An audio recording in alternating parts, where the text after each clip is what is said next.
सरपंच संतोष देशमुख यांच्या हत्या प्रकरणावरून सुरू असलेलं राजकीय वादंग थांबता थांबत नसल्याचं चित्र आहे। दररोज आरोप प्रत्यारोपांच्या फैरी सुरूच आहेत। एकीकडे धनंजय मुंडेंच्या राजीनाम्याची मागणी जोर धरत असतानाच दोषी आढळल्याशिवाय कारवाई करणार नाही या भूमिकेवर सत्ताधारी महायुती ठाम असल्याचे दिसून येते। अशात या प्रकरणात पोलिसांच्या हाती महत्त्वाचे धागेदोरे मिळायला लागायला सुरुवात झाली आहे। सीआयडीने वाल्मिक कराडचे 3 मोबाईल फोन जप्त केलेत। यातून संतोष देशमुख यांच्या हत्येचे धागेदोरे पोलिसांच्या हाती लागू शकतात अशी माहिती काल समोर आली होती। त्यानंतर आता विष्णू जाटेच्या मोबाईलवरून वाल्मिक कराडच्या झालेल्या संभाषणाबाबतची धक्कादायक माहिती समोर आली आहे। आवादा कंपनीच्या अधिकाऱ्यांकडे विष्णू जाटेच्या मोबाईलवरून 2 कोटी रुपयांची खंडणी मागितली गेली होती आणि मागणी पूर्ण झाली नाही तर हातपाय तोडीन, कायमची वाट लावीन अशी धमकी वाल्मिक कराडने अधिकाऱ्याला दिली होती अशी माहिती आता समोर आली। याचंच कॉल रेकॉर्डिंग आता सीआयडीच्या हाती लागलंय। आवाजाची तपासणी करणं सुरू झालंय। सुनील केदू शिंदे हे आवादा एनर्जी प्रायव्हेट लिमिटेड कंपनीचे प्रकल्प अधिकारी म्हणून काम पाहत होते, अजूनही पाहतायत। त्यांच्याकडे केज तालुक्यातल्या विविध ठिकाणी पवन ऊर्जा प्रकल्पाची मांडणी आणि उभारणीचं काम आहे। त्यांच्याशी झालेला हा संवाद असल्याचं सांगितलं जातंय, जो आता समोर आलाय। काम चालू ठेवायचं असेल तर 2 कोटी रुपये द्या अशी मागणी यातून केलेली दिसते। 29 नोव्हेंबरला शिंदे यांच्या मोबाईलवर विष्णू जाटे याने फोन केला। वाल्मिकांना बोलणार आहेत असं सांगितलं। ज्या परिस्थितीमध्ये सुदर्शनने सांगितलं आहे त्या परिस्थितीत काम बंद करा, अन्यथा त्याचे परिणाम गंभीर होतील। काम चालू केलं तर याद राखा असं म्हणून काम बंद करण्याची धमकी दिली गेली। त्याच दिवशी घुले कार्यालयात आला। काम बंद करा अन्यथा तुमचे हातपाय तोडू अशी धमकी दिली गेली। काम चालू ठेवायचं असेल तर 2 कोटी रुपये द्या असंही सांगितलं गेलं। याचे सर्व कॉल रेकॉर्डिंग शिंदे यांच्या मोबाईलमध्ये रेकॉर्ड झाले आहेत। त्यावरून गुन्हा दाखल करण्यात आला आहे। हेच रेकॉर्डिंग आता सीआयडीच्या हाती लागलेत। तो आवाज कराडचा आहे, चाटेचा आहे, हे खरं आहे का याची तपासणी आता सुरू झाली आहे। यासाठी व्हॉइस सॅम्पल्स घेतले जात आहेत। पोलीस विष्णू जाटेच्याही फोनची तपासणी करताय। आवादा एनर्जी या कंपनीकडून 2 कोटी रुपयांची खंडणी मागितल्याचा आरोप विष्णू जाटेवर आहे। त्या दृष्टीने पोलीस तपास करतायत आणि विष्णू जाटेचे व्हॉइस सॅम्पल सुद्धा त्यासाठी घेतलेत। विष्णू जाटेचा मोबाईल अद्याप पोलिसांना सापडलेला नाही, त्याचाही तपास सध्या सुरू आहे। त्याच खंडणीच्या गुन्ह्यात वाल्मिक कराडचे सुद्धा व्हॉइस सॅम्पल्स तपासले जात आहेत। विष्णू जाटेच्या घराची झडती घेऊन सर्च मोहीम राबवली जाते। विष्णू जाटे आणि वाल्मिक कराड यांच्या आवाजाचे नमुने तपासले जाणार आहेत आणि काही नमुने तपासले गेले आहेत। त्यातूनच ही माहिती आता हळूहळू समोर यायला लागली आहे। सरपंच देशमुख यांच्या हत्येनंतर 2 कोटींच्या खंडणीचं प्रकरण समोर आलं होतं। या प्रकरणात वाल्मिक कराड, विष्णू जाटे आणि सुदर्शन घुलेवर गुन्हा नोंद करण्यात आलाय।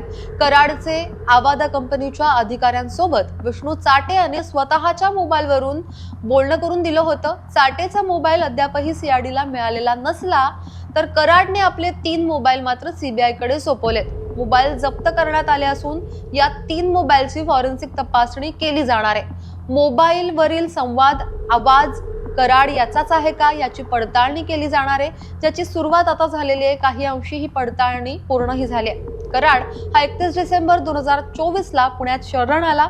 त्यावेळी त्याच्यासोबत 2 व्यक्ती आणि पांढरी गाडी होती। ही गाडी आता सीआयडीने जप्त केली आहे। गाडी मालक शिवलिंग मारोळे याच्याबरोबर अन्य मदत करणारे लोक देखील सीआयडीच्या रडारवर आहेत। असं असलं तरी अजूनही सर्व मोबाईल डिटेल्स हाती लागणं बाकी आहे। त्यावरून पोलिसांवर अजूनही टीका होत आहेत। बजरंग सोनावणे यांनी सुद्धा या संदर्भात टीका केली आहे। ते काय म्हणालेत पाहूया। न्याय मागतील आणि मुख्यमंत्री न्याय देतील अशी अपेक्षा करूयात। नाही, राज्यपाल महोदयांची आम्ही काल भेट घेतली। सर्वपक्षीय आमचे संभाजीराजे नेतृत्व केलं आणि त्यांनी आम्हाला सर्वांना बोलवलेलं की ते बोलले की आपण सर्वपक्षीय जाऊन भेट घेऊयात आणि त्याच्यामध्ये याची जी मारेकरी त्यांना अटक झाली पाहिजे, त्यांना फाशी झाली पाहिजे, ह्याच्यात जे मास्टर माइंड आहे तो त्याच्यात ॲड झाला पाहिजे, हे सर्व मागणी आम्ही केलेल्या आहेत। नाही, हे होत नाही हीच आमचं दुर्दैव आहे ना। आम्ही बोलतोय की आता ही 6 तारखेला झालं, 6 तारखेची सुरुवात तिथून झाली, 9 तारखेला डायरेक्ट मर्डर झाला, पण त्याची जी प्रथमदर्शी जेवढ्यावर आरोप दाखल केला आहे ते सुद्धा आणखी एक आरोपी त्याच्यात फरार आहे, ते सापडत नाही आहे. मग SIT नेमली म्हणतात, CIDकडे तपास आहे, CID करतंय काय, कोण करतंय काय, आणखी कुणाचे मोबाईल सापडले नाही म्हणतात. मग मोबाईल कुठे गेले, तर मोबाईल जर गेले तर यांचे मग आरोपीला तुम्ही PCR घेता कशाला, कुठल्या तपासासाठी PCR पाहिजे. मग PCR घेता तर त्या PCRमध्ये त्याचे जी काय डिटेल्स पाहिजे तुम्हाला एवढ्या दिवसात 15-15, 20-20 दिवस का मिळत नाही नाही मिळत तर मग त्याने कुठं मोबाईल ठेवला, कुठं गेलता, जे आरोप घडला तेव्हापासून तो आरोपी कुठं होता याची जर माहिती काढली पोलिसांनी खरं तर 1 दिवसात 2 दिवसात होईल राव.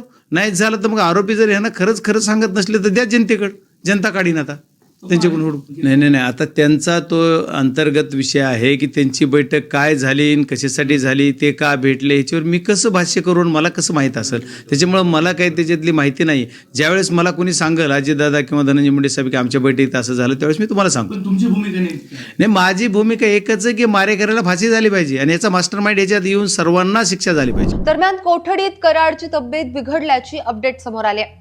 समोर आलेल्या माहितीनुसार वाल्मिक कराड सध्या तणावात आहे. त्याला व्यवस्थित झोप येत नसल्याने त्याचे डोळे लाल झाले होते. डॉक्टरांनी बुधवारी संध्याकाळी 7 वाजता त्याची तपासणी केली. त्यानंतर नेत्ररोग तज्ज्ञांना कॉल केला गेला. 9 वाजता त्यांनी तपासणी करून औषधोपचार केले. जास्तीचे जागरण आणि तणावामुळे असे डोळे लाल होऊ शकतात असं तज्ज्ञांनी सांगितलंय. पोलिसांच्या ताब्यात असल्यापासून वाल्मिक कराडच्या तब्येतीसंदर्भात आणि तब्येत बिघडण्यासंदर्भात सारखे अपडेट समोर येत आहेत. आज समोर आलेल्या माहितीनंतर तर त्याचे पाय आणखीनच खोलात गेलेले आहेत आणि त्यामुळे यानंतर देखील तब्येतीच्या कुरबुरी अशाच सुरू राहण्याची शक्यता आणखीन वाढली. पोलिसांची पुढची भिस्त आता मोबाईलच्या फॉरेन्सिक तपासणी रिपोर्टवरच असणार आहे. त्यामुळे वाल्मिक कराडच्या मोबाईल संवादातून अजून काय काय समोर येत आहे. विष्णू चाटेचा फोन अजून मिळाला नाही, म्हणजे तो संवाद जरी मिळालेला असला तरी फोन अजून ताब्यात आलेला नाही. तो ताब्यात कधी येतो आणि त्यातून आणखीन काय माहिती समोर येते हे सारंच पाहण्यासारखं असणार आहे. या संदर्भातल्या अपडेट्स आम्ही तुमच्यापर्यंत वेळोवेळी पोहोचवतच राहू. पण ह्या व्हिडिओवरती तुमचं म्हणणं काय, खाली कमेंट बॉक्समध्ये तुमच्या प्रतिक्रिया अवश्य नोंदवा. आत्तापर्यंत लोकमत सबस्क्राईब केलं नसेल, फॉलो केलं नसेल तर लगेच सबस्क्राईब करा, फॉलो करा आणि पाहत रहा लोकमत. धन्यवाद.